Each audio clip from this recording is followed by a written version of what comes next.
Leviticus chapter 25. The Sabbath year. While Moses was on Mount Sinai, the Lord said to him, "Give the following instructions to the people of Israel. When you have entered the land I am giving you, the land itself must observe a Sabbath rest before the Lord every 7th year. For 6 years you may plant your fields and prune your vineyards and harvest your crops, but during the 7th year the land must have a Sabbath year of complete rest. It is the Lord's Sabbath. Do not plant your fields or prune your vineyards during that year. And don't store away the crops that grow on their own or gather the grapes from your unpruned vines. The land must have a year of complete rest. But you may eat whatever the land produces on its own during its Sabbath. This applies to you, your male and female servants, your hired workers, and the temporary residents who live with you.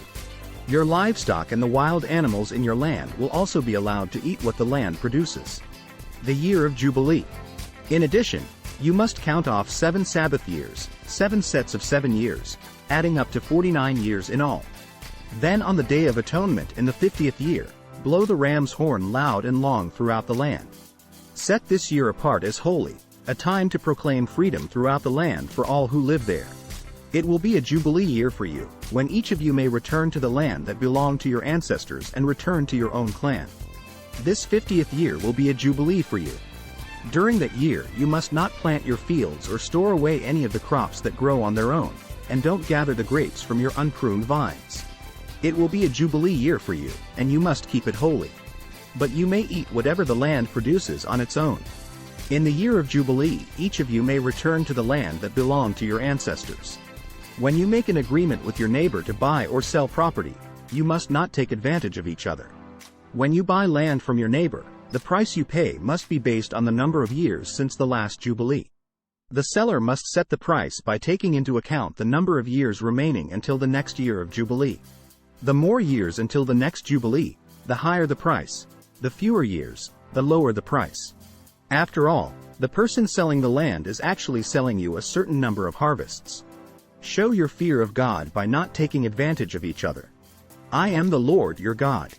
If you want to live securely in the land, follow my decrees and obey my regulations. Then the land will yield large crops, and you will eat your fill and live securely in it. But you might ask, what will we eat during the 7th year, since we are not allowed to plant or harvest crops that year? Be assured that I will send my blessing for you in the 6th year, so the land will produce a crop large enough for 3 years. When you plant your fields in the 8th year, you will still be eating from the large crop of the 6th year. In fact, you will still be eating from that large crop when the new crop is harvested in the 9th year. Redemption of property. The land must never be sold on a permanent basis, for the land belongs to me. You are only foreigners and tenant farmers working for me. With every purchase of land you must grant the seller the right to buy it back. If one of your fellow Israelites falls into poverty and is forced to sell some family land, then a close relative should buy it back for him. If there is no close relative to buy the land, but the person who sold it gets enough money to buy it back, he then has the right to redeem it from the one who bought it. The price of the land will be discounted according to the number of years until the next year of Jubilee. In this way the original owner can then return to the land. But if the original owner cannot afford to buy back the land, it will remain with the new owner until the next year of Jubilee. In the Jubilee year, the land must be returned to the original owners so they can return to their family land. Anyone who sells a house inside a walled town has the right to buy it back for a full year after its sale. During that year, the seller retains the right to buy it back. But if it is not bought back within a year, the sale of the house within the walled town cannot be reversed. It will become the permanent property of the buyer. It will not be returned to the original owner in the year of Jubilee. But a house in a village, a settlement without fortified walls, will be treated like property in the countryside. Such a house may be bought back at any time, and it must be returned to the original owner in the year of Jubilee. The Levites always have the right to buy back a house they have sold within the towns allotted to them. And any property that is sold by the Levites, all houses within the Levitical towns, must be returned in the year of Jubilee. After all, the houses in the towns reserved for the Levites are the only property they own in all Israel. The open pasture land around the Levitical towns may never be sold. It is their permanent possession. Redemption of the poor and enslaved. If one of your fellow Israelites falls into poverty and cannot support himself, Support him as you would a foreigner or a temporary resident and allow him to live with you.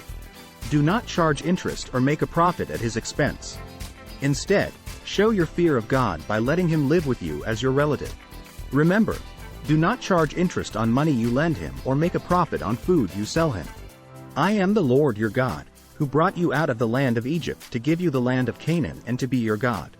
If one of your fellow Israelites falls into poverty and is forced to sell himself to you, do not treat him as a slave. Treat him instead as a hired worker or as a temporary resident who lives with you, and he will serve you only until the year of Jubilee. At that time, he and his children will no longer be obligated to you, and they will return to their clans and go back to the land originally allotted to their ancestors. The people of Israel are my servants, whom I brought out of the land of Egypt, so they must never be sold as slaves.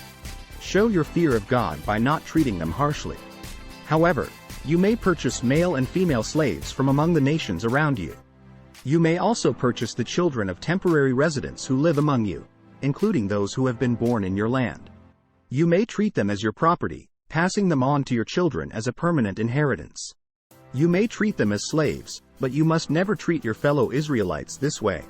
Suppose a foreigner or temporary resident becomes rich while living among you. If any of your fellow Israelites fall into poverty and are forced to sell themselves to such a foreigner or to a member of his family, they still retain the right to be bought back, even after they have been purchased. They may be bought back by a brother, an uncle, or a cousin. In fact, anyone from the extended family may buy them back. They may also redeem themselves if they have prospered. They will negotiate the price of their freedom with the person who bought them. The price will be based on the number of years from the time they were sold until the next year of Jubilee, whatever it would cost to hire a worker for that period of time. If many years still remain until the Jubilee, they will repay the proper proportion of what they received when they sold themselves. If only a few years remain until the year of Jubilee, they will repay a small amount for their redemption. The foreigner must treat them as workers hired on a yearly basis. You must not allow a foreigner to treat any of your fellow Israelites harshly.